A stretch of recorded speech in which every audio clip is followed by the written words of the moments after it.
નમસ્કાર ગુજરાત હવામાન સમાચારની અંદર ફરી એક વખત આપનું હાર્દિક સ્વાગત છે મિત્રો। ગુજરાત રાજ્યમાં આગામી 24 કલાક ભારેથી અતિ ભારે રહેવાની છે। વરસાદ સાથે માવઠાની આગાહી અત્યારે દર્શાવવામાં આવી છે। ગુજરાત રાજ્યમાં આજ વહેલી સવારથી જ વાતાવરણની અંદર મોટો પલટો આવ્યો છે। છેલ્લા 24 કલાકનું વાતાવરણ જોઈએ તો ગુજરાત રાજ્યની અંદર વાદળોનો જે ઘેરાવો છે એ ઉત્તર ભારત તરફથી આગળ વધી અને હવે પછી ગુજરાત સુધી વાદળોનો ઘેરાવો પહોંચ્યો છે। એટલે કે એક વેસ્ટર્ન ડિસ્ટર્બન્સની અસર જોવા મળી છે અને એક લો પ્રેશરની અસર છે જોવા મળી રહી છે। આ સાથે તમે જોઈ શકો છો તો મિત્રો અત્યારે પેસિફિક સાગરની અંદર એક વાવાઝોડું સક્રિય થયું છે અને આ વાવાઝોડું એટલું વિશાળ છે કે તેના કારણે ફિલિપાઇન્સ છે આ સાથે બીજા અન્ય દેશો જે છે નજીકના એ દેશોની અંદર મોટા પાયે નુકસાની થવાના અત્યારે સંકેતો દર્શાવવામાં આવી રહ્યા છે। અહીંયા તમે જોઈ શકો છો આ વાવાઝોડાનું કેન્દ્ર બિંદુ પણ છે એ 500 કિલોમીટર સુધીની રેન્જનું આ વાવાઝોડું બન્યું છે અને આ વાવાઝોડું પેસિફિક સાગરની અંદર છે। તે પછી આવનારા દિવસોની અંદર કેટલી અસર પહોંચાડશે એ આજના વિડીયોની અંદર તમને જણાવી દઈશું। આજના વિડીયોની અંદર એ પણ તમને માહિતી આપી દઈશું કે ભારત દેશ ઉપર અત્યારે ચોમાસું જે 2026નું શરૂ થવાનું છે તેની કઈ અસર છે એ આ વહેલી તકે જોવા મળી છે। કારણ કે એપ્રિલ મહિનાની અંદર 2 માવઠાની આગાહી આપણે છે એ અગાઉ જાણી હતી, જેમાં પહેલી આગાહી છે 1 એપ્રિલથી લઈ અને 10 એપ્રિલ વચ્ચેની હતી અને બીજી એપ્રિલ છે એ મિત્રો અત્યારે દર્શાવવામાં આવી છે। એટલે કે તમે અત્યારે જોઈ શકો છો ગુજરાત રાજ્યની અંદર વિવિધ મોડલના ભાગરૂપે આપણે જ્યારે આગાહી મેળવીએ છીએ ત્યારે આપણને એ જાણવા મળતું હોય છે કે અરબ સાગરના દરિયામાંથી ભેજનું પ્રમાણ વધારે હોય છે અને ખાસ બંગાળની ખાડીમાંથી પણ ભેજનું પ્રમાણ વધારે હોય છે। એટલે કે વાતાવરણની અંદર વરસાદી સિસ્ટમ છે એ ઊભી થાય છે અને આ વરસાદના કારણે ગુજરાતનું પણ અહીંયા તમે જોઈ શકો છો તે પ્રમાણે જે ખાસ કરીને સ્કાયમેટ દ્વારા અને ગુજરાત રાજ્યના જાણીતા હવામાન નિષ્ણાત અંબાલાલ પટેલ અને પરેશભાઈ ગોસ્વામી દ્વારા આપણને આગાહી જણાવી છે। તેમ મુજબ 19 એપ્રિલથી લઈ અને 23 એપ્રિલ સુધીમાં ગુજરાતના વિવિધ જિલ્લાઓની અંદર વરસાદ પડવાની શક્યતા છે એ હાલ પૂરતી દર્શાવવામાં આવી છે। અમુક જિલ્લાઓની અંદર તો દરિયાકાંઠાના જે વિસ્તારો છે એ વિસ્તારોની અંદર વરસાદ ખાબકશે, તો બીજી તરફ જોઈએ તો ઉત્તર ભારતની અંદર અને કચ્છ લાગુના વિસ્તારની અંદર સમગ્ર ભાગની અંદર છે એ વરસાદ પડવાને લઈને આગાહી અત્યારે દર્શાવવામાં આવી રહી છે। 17, 18 અને 19 તારીખ આ 3 દિવસ હવામાન સમાચાર છે આપણે ડેઇલી સર જોતા રહીશું। ખાસ તમે અમારી યુટ્યુબ ચેનલ સાથે જોડાઈ જજો। 17 અને 18 એપ્રિલનું જોઈએ તો 17 તારીખે શુક્રવાર અને 18 તારીખે શનિવાર આ 2 દિવસ ગુજરાતના કચ્છ લાગુના જિલ્લાની અંદર નલિયા છે તેમજ ધોલાવીરા છે, ગાંધીધામ છે, લખપત છે, નલિયા છે, આ તમામ ભાગની અંદર વરસાદ છે એ માવઠા સ્વરૂપે પડવાની આગાહી દર્શાવવામાં આવી રહી છે। તો બીજી તરફ જોઈએ તો કચ્છ લાગુના વિસ્તારથી નીચે એટલે કે સૌરાષ્ટ્ર પશ્ચિમ ઝોનની અંદર પોરબંદર અને ભાણવડ સાથે ભાટિયા એટલે કે દેવભૂમિ દ્વારકા લાગુના વિસ્તાર જે દરિયાકાંઠાના વિસ્તાર છે એ વિસ્તારની અંદર પણ વરસાદી માવઠાની આગાહી છે એ દર્શાવવામાં આવી છે। તો બીજી તરફ આપણે પૂર્વ ભારતના ભાગની વાત કરીએ એટલે બંગાળની ખાડીથી ઉપરના ભાગના વિસ્તારો એટલે ભારત દેશનો પૂર્વ ભાગ થાય છે, જ્યાં અત્યારે વિશાખાપટ્ટનમ છે, ભુવનેશ્વર છે, આ સાથે ઢાકા છે, બાંગ્લાદેશ છે, તો આ ભાગની અંદર આ રાજ્યોની અંદર વાદળોનો ઘેરાવો છે એ જોવા મળી રહ્યો છે અને આ વાદળોને કારણે મધ્ય ભારતની અંદર પણ વરસાદની સિસ્ટમ બનશે અને ગુજરાત રાજ્ય સુધી તે વરસાદી સિસ્ટમ છે એ પહોંચશે તેની આગાહી અત્યારે દર્શાવવામાં આવી રહી છે। તો આ અત્યારે લો પ્રેશર સિસ્ટમના કારણે વાવાઝોડું જે મજબૂત થયું છે તેના વિશે માહિતી જણાવું તો ગુજરાતથી ખૂબ જ દૂર છે, બંગાળની ખાડીથી પણ ખૂબ દૂર છે, ફિલિપાઇન્સ છે તેમજ બીજા અન્ય દેશો જે જાપાન છે, સાઉથ કોરિયા છે, તાઇવાન છે, આવા દેશોથી ખૂબ દૂર આ વાવાઝોડું છે, પરંતુ તેની અસર આપણા દેશ સુધી થવાની છે કે નહીં એ તમને જણાવીએ તો મિત્ર આ જે વાવાઝોડું છે એની કોઈ પણ અસર આપણા દેશ સુધી નથી થવાની, પરંતુ અત્યારે આપણા દેશની અંદર એટલે કે ભારત દેશની અંદર ઉત્તર પર્વતીય ભારતનો ભાગ જે છે એમાં ઉત્તર ભારતની અંદર વરસાદી માવઠું છે એ જોવા મળી રહ્યું છે। માવઠાના કારણે વાદળછાયું વાતાવરણ જોવા મળી રહ્યું છે। બીજી તરફ પૂર્વ ભારતના જે નેપાળ, બાંગ્લાદેશ અને ચાઇના લાગુના બોર્ડર લાગુના વિસ્તારોની અંદર ભારતનું જે ભાગ છે તે ભાગની અંદર પણ વરસાદી સિસ્ટમ છે જોવા મળી રહી છે। એટલે કે આ મેપ જે તમને દર્શાવવામાં આવી રહ્યો છે તેમાં સૌરાષ્ટ્ર પશ્ચિમ ગુજરાતની વાત કરવામાં આવી છે। મહુવા છે, અલંગ છે, ભાવનગર છે, અમરેલી છે, જૂનાગઢ છે, વેરાવળ છે, ગીર સોમનાથ અને ખાસ કરી રાજુલા અને ખાંભા આટલા જે તાલુકા અને જિલ્લાઓ છે એ જિલ્લાઓની અંદર સૌરાષ્ટ્ર પશ્ચિમ ઝોનની વાત કરવામાં આવી રહી છે અને એમાં પણ સૌરાષ્ટ્રના દરિયાકાંઠાના જે જિલ્લાઓ છે એની અંદર મહત્વપૂર્ણ બાબતો કે ગણવામાં આવી રહી કે વરસાદી આગાહી આ ભાગની અંદર વધારે પડતી છે એ જોવા મળશે. આજે આપણે એ પણ જોઈ લઈએ કયા કયા જિલ્લાઓની અંદર કેટલો વરસાદ છે એ પડવાની આગાહી છે અને કયા જિલ્લાઓની અંદર વરસાદ છે એ એપ્રિલ મહિનાના 19 તારીખથી એટલે કે માવઠાનો જે બીજો રાઉન્ડ એપ્રિલ મહિનાનો શરૂ થવા જઈ રહ્યો છે તેની અંદર જોવા મળશે. બીજી આગાહી એ પણ જોઈશું કે નૈઋત્યનું જે ચોમાસું છે એ નૈઋત્યનું ચોમાસું ગુજરાત ઉપર અને ભારત ઉપર ક્યારથી શરૂ થશે, તેની અસર નૈઋત્યના ચોમાસાની અસર છે એ કઈ તારીખથી અસર મળશે એ પણ જાણીશું. અને જો મિત્રો તમને ખ્યાલ હોય નૈઋત્યના ચોમાસા વિશે તો નીચે કમેન્ટ બોક્સમાં ખાસ કરીને તમે જણાવી દેજો, જેથી કરી આવનારો બીજો વિડીયો જે વરસાદની માહિતીનો છે એમાં પણ તમારું નામ ઉલ્લેખ સાથે જણાવવામાં આવશે અને વરસાદી આગાહી જે છે એ કરવામાં આવેલી જે પણ નિષ્ણાતો દ્વારા કરવામાં આવી છે તમામનો આભાર પણ આપણે અત્યારે વ્યક્ત કરીએ છીએ. કારણ કે વરસાદી સિસ્ટમની જે અસર છે એ મોટા પાયે મે જૂન મહિનાની અંદર ચોમાસાના ભાગરૂપે જોવા મળતી હોય, પરંતુ આ વખતે નૈઋત્યનું ચોમાસું પણ હાલ પૂરતી મોડું આવશે અને ખૂબ જ નબળું રહેવાની આગાહી છે.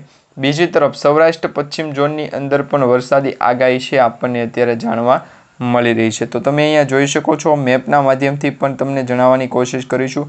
ગુજરાત રાજ્યનો મેપ જે છે એ સૌથી વધારે આગાહી ધરાવનાર મેપ સાબિત અત્યારે થયો છે, કારણ કે ગુજરાત રાજ્યની અંદર માવઠાની અસર, વરસાદની અસર સાથે કચ્છ લાગુના વિસ્તારની અંદર પણ મોટા પાયે અસર છે જોવા મળી રહી છે.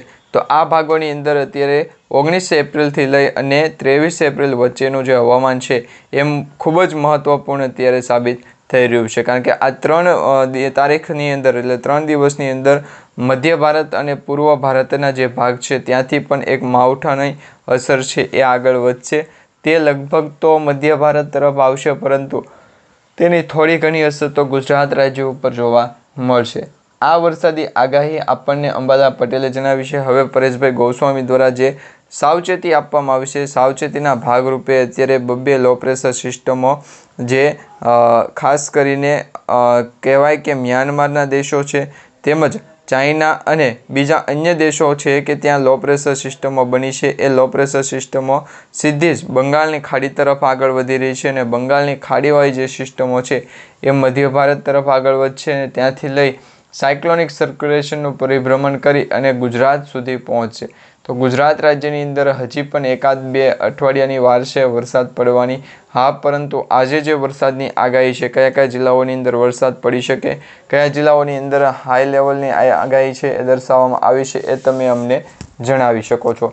તો હવે એ જ પ્રકારે ગુજરાતનું વાતાવરણ જે છે સ્પષ્ટપણે આગળ વધી રહ્યું છે. હવામાન સમાચાર પણ આપણને પ્રોપરલી મળી રહ્યા છે.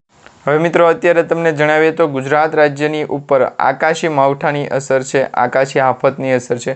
હવામાન વિભાગે જણાવ્યું છે કે આગામી 7 દિવસમાં મોટા ભાગે હવામાન સૂકું રહેશે, કારણ કે એપ્રિલ મહિનાની અંદર વાતાવરણની અંદર વરસાદ છે એ જોવા નથી મળતો.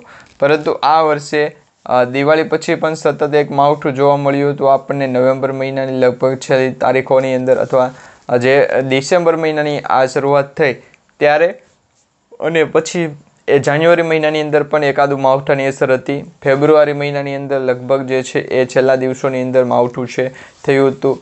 માર્ચ મહિનાની અંદર પણ 2 માવઠા થયા અને હવે એપ્રિલ મહિનાની અંદર આ બીજા માવઠાની અત્યારે છે એ આગાહી થઈ છે. એટલે 2 માવઠા દર મહિનાની અંદર જોવા મળે તો વરસાદ થશે, ચોમાસું થશે, ત્યારે ગુજરાતનું પરિણામ શું આવશે, વાતાવરણને કારણે હવામાન સમાચાર શું કહેશે એ પણ આપણે આવતીકાલની અંદર જાણી લઈશું. ગુજરાત રાજ્યની અંદર મહત્ત્વની બાબતો એ છે કે વાતાવરણની અંદર ફેરફાર થયેલો જે વરસાદ છે એ 19 અને 20 એપ્રિલના રોજ અમુક વિસ્તારોમાં હળવોથી મધ્યમ વરસાદ પડવાની સંભાવના છે.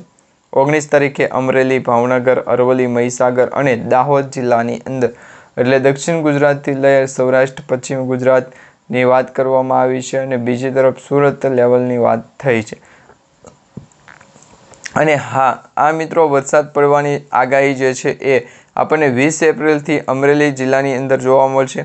તો ભાવનગર, તાપી અને ડાંગ જિલ્લાની અંદર પણ હળવોથી મધ્યમ વરસાદ પડશે તેની આગાહી દર્શાવવામાં આવી રહી છે। હવે આ વરસાદની સ્થિતિ મુજબ ગુજરાત રાજ્યનું વાતાવરણ જોઈએ તો ગુજરાત રાજ્યની અંદર છેલ્લા 3 દિવસથી હવામાનની અંદર ફેરફાર છે, એટલે કે ઠંડા પવનો અત્યારે ફૂંકાઈ રહ્યા છે અને એ પણ 30 કિલોમીટર પ્રતિ કલાકની ઝડપથી લઈ અને 40 કિલોમીટર પ્રતિ કલાકની ઝડપે અત્યારે પવનો ફૂંકાઈ રહ્યા છે। હવે આ વરસાદની આગાહી પવનના કારણે નથી થઈ, વાતાવરણની અંદર ફેરફાર થયો છે, તો એ મિત્રો માત્ર ને માત્ર ઉકળાટ અને ગુજરાતના કોઈ પણ ભાગની અંદર વરસાદી સિસ્ટમની અસર છે એ લાગે એ પ્રકારનું કન્સ્ટ્રક્શન નહીં હોય। હા મિત્રો, તમે જોઈ શકો છો, તમે વેસ્ટર્ન ડિસ્ટર્બન્સની અસરને મુખ્યત્વે ગણો છો કે આ કારણ હોઈ શકે મૂળભૂત, પરંતુ એવું નથી। હવામાન સમાચાર દ્વારા જે જાણવા મળી રહ્યું છે એ પ્રકારે ગુજરાત રાજ્યનું અંદર મુખ્યત્વે જે પેપર હતું એ પેપરને જે વરસાદી આગાહીની સાથે કનેક્ટ કરવામાં આવ્યું છે કે આ વરસાદ પડવાના કારણે થયું હોય, પરંતુ એવું નથી મિત્રો। હાલ પૂરતી આ વરસાદી સિસ્ટમની અસર તમે જોઈ શકો છો કે કોઈ પણ પ્લાનિંગ વગર છે એ ચાલવાનું નથી।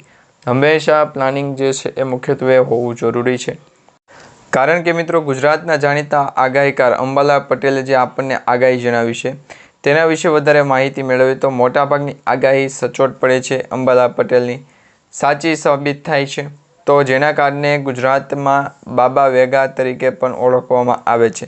તેઓ સતત હવામાનમાં થનારા ફેરફારોની જે છે એ લઈને આગાહી સારા કરતા હોય છે, આગાહી છે એ સરખી કરતા હોય છે। બીજું એ કે ત્યારે તમે હવે જે જાણો છો એનો અર્થ એવો થાય છે કે આખું વર્ષ ચોમાસું વીતી ગયું પછી આપણે જાણીએ કે આગાહીકાર અંબાલાલ પટેલ દ્વારા શું કહેવામાં આવી રહ્યું છે। હવે આ વરસાદી સિસ્ટમની અસર તો મુખ્યત્વે નથી થઈ, પરંતુ હવામાન સમાચારને જણાવો કે ગુજરાત રાજ્ય ઉપર જ્યારે કેટલા દિવસોથી વરસાદની આગાહી નથી અને વારંવાર લાઇટ શા માટે કાપો, તો તમે અહીંયા જોઈ શકો છો કે આ ચાલુ વર્ષે ચોમાસું કેવું રહેશે। ચોમાસું છે એ અવગરીકરણ છે એ રહેવાનું છે અને એને ઉપર વરસાદી સિસ્ટમનો વાસ થઈ ગયો છે। તો આ માટે ગુજરાતના દરિયાકાંઠાના લોકેશન છે અલગ, સાગર અને બંગાળની ખાડી પણ અલગ, વેસ્ટર્ન ડિસ્ટર્બન્સ પણ અલગ, અને હાલ મૂર્તિ જે છે એ અમારે ત્યાં વરસાદી સિસ્ટમનો કામકાજ હોય તો આ ભાઈ આપણને મળે છે। તો હવામાન સમાચારની અંદર આગળ નોખા તો વરસાદની સિસ્ટમની અસર ક્યારે કરવી, ગુજરાતનું દરિયાકાંઠાનું લોકેશન છે ક્યારે જાણવું, તો હવે અત્યારે તમે જોઈ શકો છો હવામાન જે સમાચાર શાસ્ત્રી છે તેઓએ સતત હવામાન ઉપર થનારા ફેરફારોને લઈને એક આગાહી વ્યક્ત કરી છે અને કહ્યું છે કે આ વર્ષે ચોમાસું કેવું રહેશે। ચાલો જાણીએ મિત્રો આ વર્ષનું ચોમાસું કેવું રહેશે, ખેડૂતો માટે કેટલું નુકસાન સાબિત થશે, કારણ કે ખેડૂતોને તો ખેતર માટે પાણીની જરૂર છે કે નથી, મુખ્યત્વે તો એ પ્રશ્ન બહુ મહત્વપૂર્ણ ગણવાના। તો હાલ પૂરતી અત્યારે વરસાદી સિસ્ટમનો ઘેરાવો જાણીએ તો હવામાન નિષ્ણાત અંબાલાલ પટેલે જણાવ્યું હતું કે સામાન્ય રીતે ઘણા બધા માપદંડો વધારે ચોક્કસપણે રાખવા જોઈએ। ચોકસા અને પૂર્વાનુમાન કરતું જે મશીન હોય છે એ લાવવું પડે। કાંઈ વાંધો નહીં, ફરી એક વખત આપણે તમને ઓર્ડર આપી દઈશું કે વરસાદી સિસ્ટમ છે હવામાન સમાચારની અંદર શું થશે, તો વાતાવરણની અંદર ફેરફાર જણાય।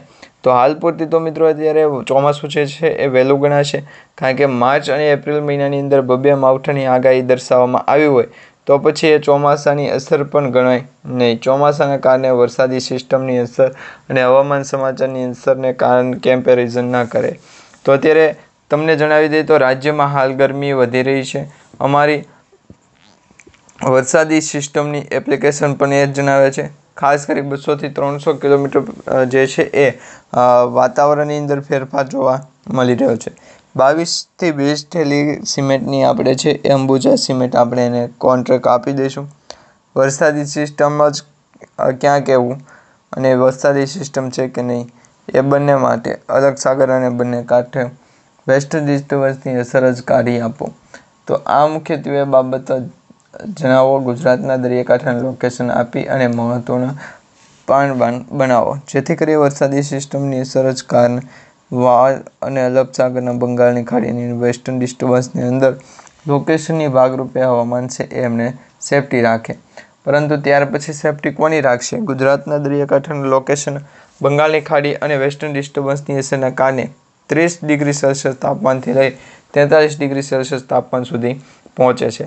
40 થી 50 કિલોમીટર પ્રતિ કલાકની ઝડપે પવનો ફૂંકાતા હોય તો 26 તારીખ પછી ફરી વખત ગરમી વધી શકે અને આ પ્રમાણે અનેક વિસ્તારોની અંદર તાપમાન 41 ડિગ્રીથી લઈ 43 ડિગ્રી સુધી પહોંચી ગયું। હાલ મિત્રો ગંગા જમના મેદાનો તપવાની અનુકૂળ સ્થિતિ છે। એ જ રીતે હિન્દ મહાસાગર વાતાવરણને સુનુકૂળ રાખે અને ભલે લાનીનોની અસર છે એ ઘણી નબળી હોય પરંતુ વરસાદ ચોમાસાની અસર છે ગુજરાત રાજ્ય ઉપર ભળે આવી હોય।